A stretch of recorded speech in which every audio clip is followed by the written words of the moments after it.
শ্রীমদ্ ভাগবতের বিষাদ যুগের আজকে ৪৪তম শ্লোকটি শুনুন।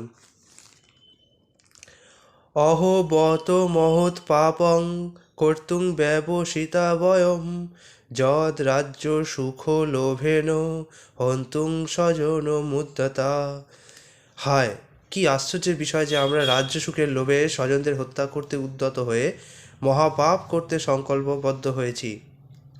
অর্জুন এখানে শ্রীকৃষ্ণ বলছে যে এই পৃথিবীতে যত পাপ আছে তার মধ্যে সবথেকে প্রধান পাপ হচ্ছে স্বজন হত্যা করা, গুরুজনদের হত্যা করা।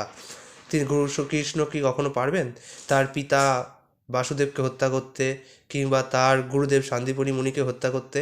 এরকমভাবে নানান যুক্তি দিয়ে অর্জুন বোঝাচ্ছিলেন যে আমার পক্ষে এই পাপের ভার সহ্য করা সম্ভব নয়। তাই অর্জুন বলছেন, স্বার্থ সিদ্ধির জন্য মানুষকে মাতা পিতা ভাই বন্ধুকে হত্যা করতে দেখা যায়। পৃথিবীর ইতিহাসে এর অনেক নজির আছে।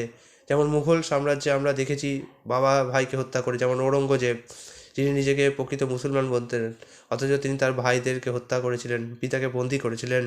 কিন্তু ভগবত ভক্ত অর্জুন সর্বদা নৈতিক কর্তব্য অকর্তব্যের প্রতি সচেতন। তাই তিনি এই ধরনের কার্যকলাপ থেকে বিরত থাকাকেই শ্রেয় বলে মনে করেছেন। অর্থাৎ গুরুজনদের হত্যা করে রাজ্য সুখ না লাভ করাকে অর্জুন বলেছে শ্রেষ্ঠ কাজ। এখানে আগামীকাল ৪৫তম শ্লোকটি আমরা দেখব।